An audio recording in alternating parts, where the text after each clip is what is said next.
इन 24 सीटों पर खास करके बात करें तो मुस्लिम बाहुल्य क्षेत्र है ये। यहां पर 2020 में भी बड़ा खेल हुआ था, 2025 में एक बार फिर खेल होने की उम्मीद है। क्या लगता है मुस्लिम वोटर्स, एक और कहा जा रहा है कि पहले चरण में यादवों ने अपना काम कर दिया, दूसरे चरण में मुसलमानों की बारी है, तो क्या मुस्लिम वोटर्स खेल बिगाड़ देंगे एनडीए का या फिर महागठबंधन को साइलेंट झटका दे जाएंगे? क्या लगता है आपको? देखिए ऋतिक, इस बात से कतई इनकार नहीं किया जा सकता है कि मैं सिर्फ बिहार की बात क्यों करूं, देश के दूसरे प्रांतों में भी आप जाएंगे तो कहीं ना कहीं जो कास्ट, क्रीड, ये जो फैक्टर्स हैं वो निश्चित रूप से फैक्टर हैं। लेकिन पर्टिकुलर कोई सिर्फ एक कम्युनिटी वो पूरे चुनाव को प्रभावित कर दे, ऐसी बात भी नहीं है। क्योंकि देखिए एक पॉलिटिकल पोलराइजेशन होता है। अगर मान लिया जाए कि कोई एक पक्ष में अगर ये संकेत जाता है, चीज़ें बहुत तेज़ी से फैलती हैं, लोग बड़े समझदार हैं, तो अगर पोलराइजेशन होता है तो दूसरी ओर भी उसी तरीके से जो है पोलराइज होता है। तो जैसे अब मान लीजिए पहले चरण का चुनाव हुआ, सबने अपना अपना धड़ा बना रखा है, ये मान के चलते हैं कि ये वोटर हमारा है, ये वोटर हमारा है। टिकट भी आपने बिल्कुल सही कहा कि टिकट भी उसी आधार पर दिए जाते हैं कि भाई उनका कास्ट इक्वेशन क्या है, नहीं है, उसी आधार पर दिए जाते हैं। लेकिन बिहार की राजनीति को थोड़ा सा जो है वो समझना होगा। ये बात, इस बात से कतई इनकार नहीं किया जा सकता है कि कास्ट फैक्टर जो है वो बहुत बड़ा फैक्टर है, लेकिन साथ साथ दूसरा भी एक फैक्टर है जो डेवलपमेंट का फैक्टर है, और उससे भी इनकार नहीं किया जा सकता है कि डेवलपमेंट एक बड़ा मुद्दा रहा है और कहीं ना कहीं यहाँ के वोटरों को, यहाँ के आम जन को उसने प्रभावित किया है। तो आप बहुत थोड़ा प्रतिशत ही मानकर चलें, और खासकर यूथ में भी मानकर चलें, तो उन चीज़ों को वो भी देख रहा है। मैं 100% की बात नहीं कर रहा हूँ। तो अगर मान लीजिए 5, 7, 10% भी अगर वो चीज़ें आती हैं तो फिर वो इक्वेशन जो है बदलता है, बिल्कुल बदलता है। क्योंकि जो परिणाम मान लीजिए जहाँ 1000, 1500, 2000 वोट से हार और जीत हो रही है, वहाँ पे उन चीज़ों को बदलेगा। और चाहे वो एनडीए हो, चाहे वो महागठबंधन हो, तो अगर ये मान के चला जा रहा है और है भी कि भाई ये वाला धड़ा जो है वो हमारे साथ है, ये हमारे साथ है, तो बहुत ज़्यादा तो नहीं, लेकिन थोड़ा बहुत इधर उधर तो हो ही रहा है। अब सीमांचल की बात आपने की, वहाँ पे ओवैसी के कैंडिडेट भी हैं, उन्होंने भी काफ़ी प्रचार प्रसार किया है। मैं बिल्कुल अगला सवाल मेरा आपसे उसी उसी उसी पार्टी के लिए था, क्योंकि एआईएमआईएम की अगर बात करें तो असदुद्दीन ओवैसी ने 2020 में जो किया था, 5 विधायक उनके जीत के आए थे, उसके बाद तो 4 ने जो दगा दिया वो तो दिया ही दिया। उसके बाद जेडीयू ने उनके साथ क्या किया वो भी सबको पता है। 2025 में एआईएमआईएम के लिए कितनी बड़ी चुनौती है, खास करके सीमांचल में?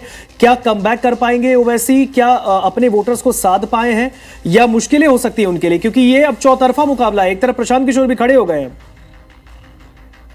देखिए अभी चूंकि अब चुनाव हो रहा है, तो जब तक कि मतदान समाप्त नहीं हो जाता है तब तक कौन किसको साध रहा है उसमें बहुत ज़्यादा उचित नहीं होगा बोलना। लेकिन इतना ज़रूर है कि ओवैसी ने ये पूरा प्रयास किया है, पूरी ताकत झोंकी है, उनकी सभाओं में भीड़ भी देखी गई है, तो हम उनको पूरी तरीके से इग्नोर नहीं कर सकते हैं कि ओवैसी कोई फैक्टर नहीं है। फैक्टर तो हैं, हारे या जीते, या तो गेन करते हैं या फिर उसका असर जो है दूसरे को किस तरीके से प्रभावित करता है, ये तमाम मुद्दे हैं।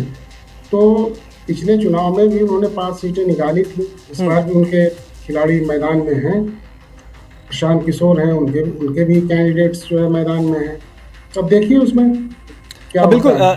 एक मेरा आखिरी सवाल आपसे अश्विनी जी ये है कि बात एनडीए की कर लेते हैं, क्योंकि एनडीए में इस बार कोई बड़ा भाई छोटा भाई नहीं है। 101 सीट पर जेडीयू है चुनावी मैदान में, 101 सीट पर बीजेपी है, लेकिन चिराग पासवान इस बार छोटे भाई की भूमिका में आ गए हैं एनडीए के अंदर। तो क्या चिराग पासवान को जो जिम्मा मिला है 29 सीट, क्या लगता है लोकसभा में जो पूरी स्ट्राइक रेट के साथ 5 सांसद लेके आए थे संसद में, क्या 29 विधायक लेकर आ पाएंगे? क्योंकि उन्होंने कॉम्प्रोमाइज बहुत किया है, और अभी से नहीं 2020 से कॉम्प्रोमाइज ही कर रहे हैं एनडीए के अंदर रह के, यही बोल के कि मोदी जी उनके दिल में रहते हैं। उनके लिए सही है पासवान की जो स्ट्रेटजी है, या चिराग पासवान की आप लॉयलिटी कह सकते हैं प्रधानमंत्री नरेंद्र मोदी की, वो बार बार चर्चा करते हैं कि मैं उनका हनुमान हूँ।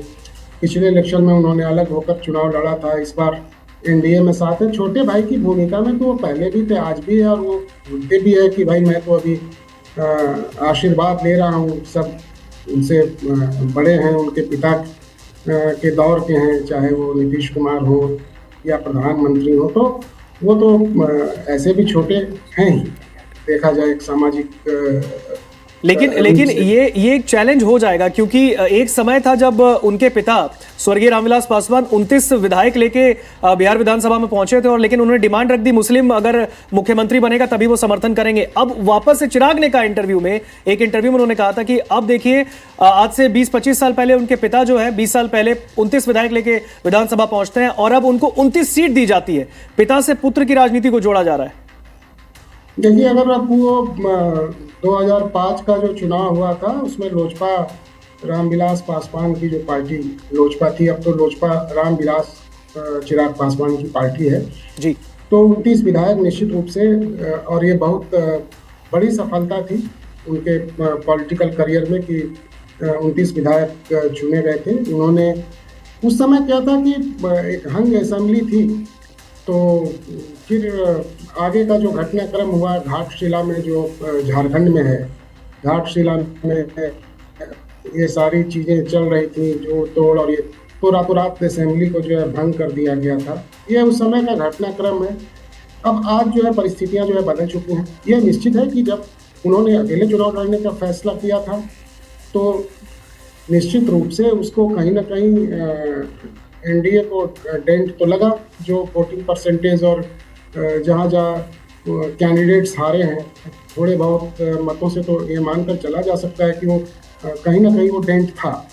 और उनका 100% स्ट्राइक रेट, जब उन्होंने लोकसभा का चुनाव एनडीए के धड़े के रूप में लड़ा, तो 100% स्ट्राइक रेट था। तो क्या होता है चुनाव में कि बहुत छोटे छोटे मतों का जो अंतर होता है वो चुनाव को प्रभावित कर देता है। 2%, 1% वोट से जो है हार और जीत हो जाती है, लेकिन वही अगर उसका सपोर्ट मिल जाता है तो फिर वहाँ का परिणाम बदल जाता है।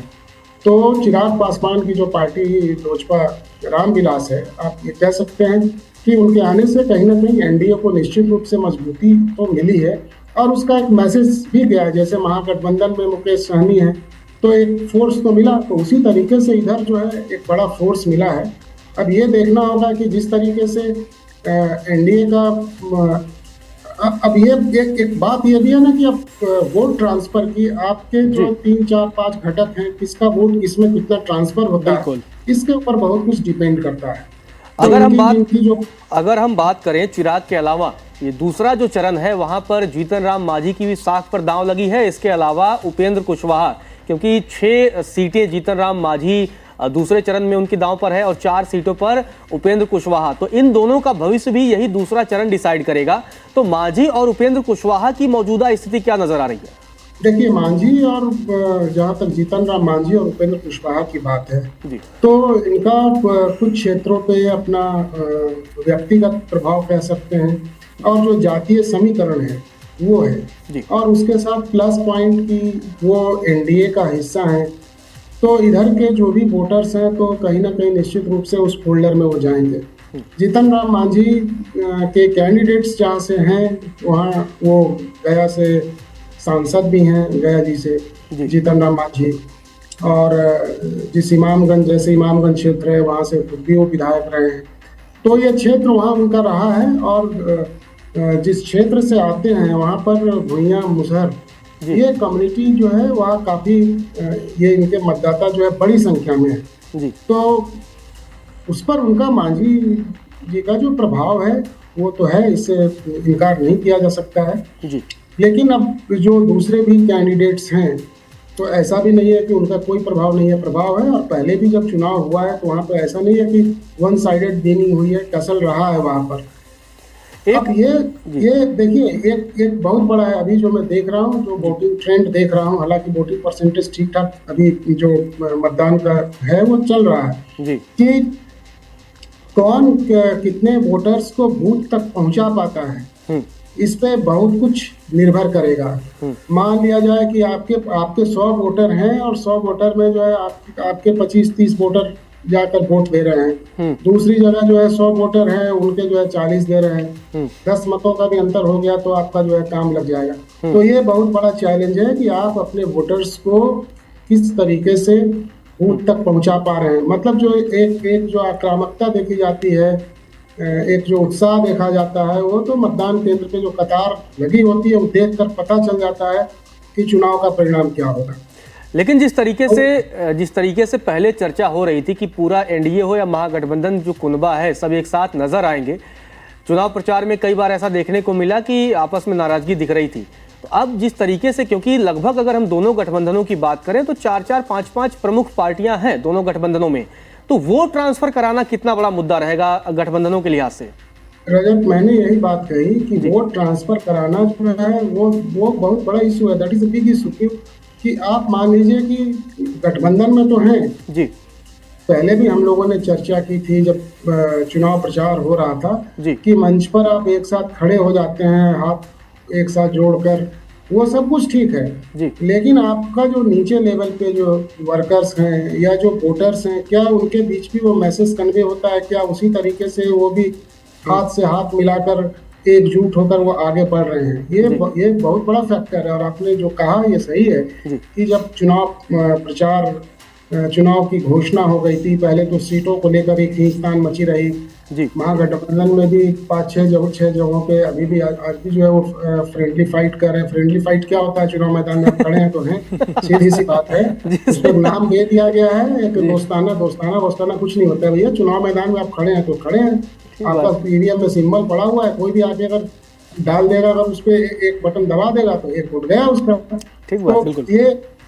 ये कंफ्यूजन कहीं ना कहीं रहा।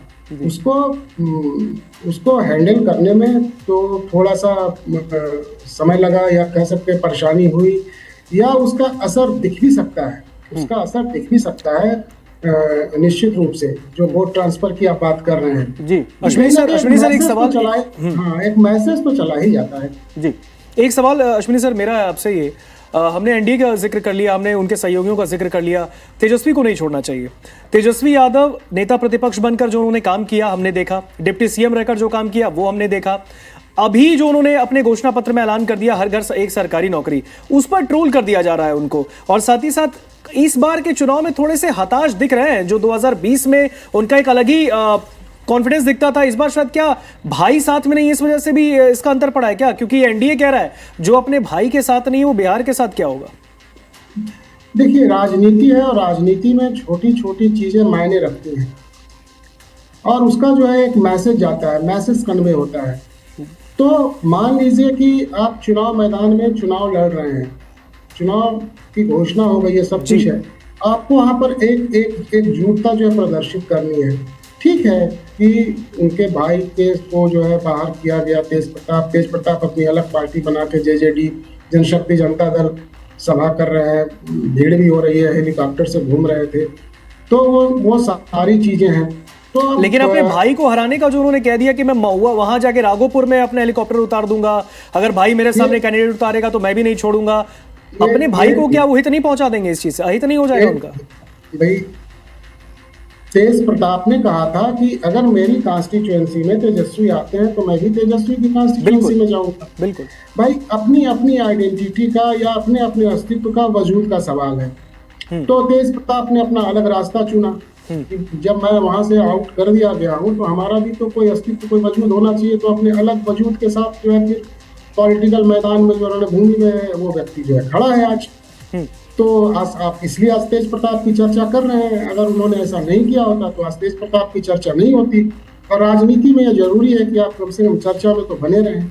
और यहाँ पर चर्चा में, हाँ प्लीज आप कंटिन्यू कीजिए, उसके बाद में सवाल पूछूंगा। हाँ, जहाँ तक सवाल है कि हताशा, देखिए जो पिछला इलेक्शन हुआ था, मैं जो देख पा रहा हूँ पिछले इलेक्शन में और इस इलेक्शन में थोड़ा सा एक ये दिख रहा है फर्क सभाओं में जो देखा हम लोगों ने, तमाम चीजें हुई हैं तो दोनों ओर से हुई हैं, ऐसा नहीं है, भीड़ हुई है, सब कुछ हुई है। तो स्ट्रेटेजी भी जो है, एक स्ट्रेटेजिकल जो है चेंजेस भी जो है वो आता है, नहीं आता है, समय के साथ परिपक्वता भी आती है जी। और महागठबंधन में अगर देखा जाए बिहार में तो तेजस्वी अकेले जो है एक तरीके से लीड करते हुए जो है वो दिख रहे थे, क्योंकि बाहर से ठीक है राहुल गांधी, प्रियंका गांधी और ये सब आए गए, अच्छी बात है, लेकिन जिस तरीके से एनडीए में तमाम बड़े लीडर्स और नेशनल पार्टी है, तमाम राज्यों के मुख्यमंत्री हैं, जिस तरीके से जहाँ जिस जो समीकरण है उस हिसाब से वहाँ पर भेजे गए, मुख्यमंत्री भेजे गए, केंद्रीय मंत्री भेजे गए, तो निश्चित रूप से उसका कहीं ना कहीं जो है प्रभाव पड़ता है। उसकी काट में जो तेजस्वी अकेले जो है वो घूम रहे थे, तो निश्चित है थकान और ये सारी चीजें वो। और जहां तक ट्रोलिंग की बात है, भाई ये सवाल तो होंगे, चाहे ये सवाल आप महागठबंधन की ओर से मैनिफेस्टो में ये किया जाए या एनडीए की ओर से, किसी की ओर से भी किया जाएगा, तो क्वेश्चन तो होंगे कि ठीक है आपने घोषणा पत्र में ये सारी चीजें आप करेंगे कैसे। ये तो आपको एक ब्लूप्रिंट उसका जो है एक रोड मैप बना के तो देना होगा, बताना पड़ेगा ना, क्योंकि पब्लिक आज बहुत जागरूक है। ऐसा नहीं है कि आप आज से जो है 40 साल और 50 साल पहले वाले युग में रह रहे हैं। आज के समय सबके हाथ में मोबाइल है, हर व्यक्ति जागरूक है। गांव में जो है बूढ़े बुजुर्ग उनके हाथ में भी मोबाइल है। ऐसा नहीं है कि वो भी अगल बगल देख के इतनी तो समझ है ही, इतना तो अनुभव है ही। तो लेकिन ट्रोलिंग कोई बहुत बात नहीं है। अब है कि देखिए आज पॉलिटिक्स की परिभाषा अगर पूछिए तो राजनीति की परिभाषा क्या है। आज की तारीख में राजनीति की परिभाषा यही है कि एक प्रकार चुनाव जीत लेना वही राजनीति है। बिल्कुल सक्सेस वही है, इसने चुनाव जीत लिया, बाकी सारी चीजें गौण हो जाती हैं। लेकिन इस वक्त अश्विनी सर ट्रोलिंग के शिकार जो है वो डिप्टी सीएम उम्मीदवार भी है महागठबंधन के, मुकेश सहनी को लेकर ये कहा जा रहा है कि पार्टी का कोई विधायक नहीं लाके दिए, खुद एमएलसी कोटे से बन गए थे बिहार सरकार में मंत्री, और अब इतनी जल्दबाजी क्या थी महागठबंधन को, सीएम फेस समझ में आता है, डिप्टी सीएम क्यों ऐलान कर दिया। मुकेश सहनी की कोई साख अभी मजबूत उतनी हुई नहीं है। देखिए मुकेश सहनी के आप पॉलिटिकल बैकग्राउंड को अगर देखेंगे तो मुकेश सहनी ने आज से 2 दशक पहले इसकी शुरुआत की थी, और उस समय कोई पॉलिटिकल ये में कोई भविष्य में क्या होगा नहीं होगा लोगों को पता नहीं था। लेकिन उनके सन ऑफ मल्लाह के नाम से बड़े बड़े उनके जो है एड्स वगैरह आते थे, लोग देखता था कि भाई who is this person Mukesh Sahni. और फिर बाद में जो है मुकेश सहनी राजनीति में आते हैं और फिर धीरे धीरे उनकी अपनी एक आइडेंटिटी बनती है। फिर वो स्वयं को मल्ला समाज का नेता घोषित करते हैं, फिर वो चुनाव लड़ते हैं एनडीए के ये में फोल्डर में जाकर, 4 विधायक जीतते हैं, फिर उनके विधायक जो है वो चले जाते हैं उधर, उस समय फिर उनको मंत्री बनाया जाता है। फिर वो तो ये सारी चीज़ें रही हैं। पिछले बार भी जब हो रहा था तो महागठबंधन में और सीटों का ऐलान हो रहा था तो वो प्रेस कॉन्फ्रेंस छोड़कर वहाँ से निकल गए थे, यही तो हुआ था। तो अब वो ट्रोल वगैरह तो देखिए, अब तो ट्रोल वगैरह तो होगा ही भाई। ऐसा थोड़ी है कि आप मान लीजिए चुनाव मैदान में तो सब लोग आपके हाँ में हाँ थोड़ी मिलाएगा। 10 लोग आपके पक्ष में बोल रहे हैं तो 20 लोग आपके विपक्ष में भी बोलेंगे, और बोलना भी चाहिए, यही तो डेमोक्रेसी है। अगर ये चीज़ें नहीं होंगी तो फिर आपको आईना दिखाने वाला भी तो चाहिए। तो ये तो सवाल होंगे, ये कोई बहुत बड़ी बात नहीं है। सवाल इधर भी हो रहे हैं, उधर भी सवाल हो रहे हैं, ऐसा नहीं है कि उधर सवाल नहीं हो रहे हैं। आप देखिए ना, अभी डिप्टी सीएम विजय सिन्हा का जो चुनाव के समय फर्स्ट पेज का जब इलेक्शन हो रहा था, जो ओवर फेंका गया था, तो उनके स्टेटमेंट्स वगैरह जो आए थे, तो ऐसा नहीं है उनको भी लोगों ने ट्रोल किया है। तो अगर आप इस तरीके का कुछ करेंगे तो ट्रोल तो होंगे। उपेंद्र कुशवाहा की चर्चा भी बहुत जरूरी हो जाती है, क्योंकि दूसरे फेज में 4 सीटों पर वो चुनाव लड़ रहे हैं। लोकसभा चुनाव में उन्हें हार मिली थी और कई बार ये भी कहा गया कि मतलब कई बार गाहे बगाहे कहा गया कि अश्विनी जी की किस तरीके से उन्हें हराने की साजिश रची गई। और अब उपेंद्र कुशवाहा थे, जब टिकट बंटवारा हो रहा था तो अमित शाह से मिलने दिल्ली पहुंच आए, उसके बाद जाकर के फिर नाराजगी दूर हुई, उसके बाद सोशल मीडिया पर पोस्ट करते रहे कि सम्मानजनक सीटें नहीं मिली है लेकिन बात हो चुकी है। तो उपेंद्र कुशवाहा की भूमिका और सेकेंड फेज में जिस तरीके से वोटिंग हो रही है, उनकी भूमिका को किस नजरिए से देखते हैं आप? देखिए, उपेंद्र कुशवाहा एक चेहरा तो है बिहार का, ऐसा नहीं है। उपेंद्र कुशवाहा को सारे लोग जानते हैं, एक सुलझे हुए और सज्जन व्यक्ति हैं। लंबा उनका राजनीतिक करियर रहा है। अब देखिए, चुनाव में हारना जीतना, तो मान लीजिए कोई व्यक्ति हार गया तो उनके पास जो है वो तमाम तरह के एक्सक्यूज होंगे, ऐसे हो गया वैसे हो गया, कभी प्रशासनिक मशीनरी के ऊपर आरोप होगा तो अपने ही पार्टी में जो है हमारी टांग खींची गई, साजिश रचा गया, जीत गया तो सब कुछ बढ़िया है। ये सारी चीज़ें हम चलती रहती हैं, वो कोई हमें नहीं लगता है कि कोई डिस्कशन का जो है इशू होना चाहिए उस पर। हाँ, मैंने कहा ना कि जो जातीय समीकरण वाली बात होती है, तो कहीं ना कहीं उस जातीय समीकरण के खांचे में आपको छोटे छोटे पेज की भी जो है आवश्यकता पड़ती है, जहाँ पे फंस जाता है तो सबको उसमें एडजस्ट करना पड़ता है। तो उपेंद्र कुशवाहा को भी उसी का एक हिस्सा है। और भाई एनडीए ये मान के चल रहा होगा कि अब उनके आने से थोड़ा सा अगर इधर उधर मतों का अगर हल्का फुल्का भी अगर जो बिखराव अगर होने वाला था तो वो रुक जाएगा।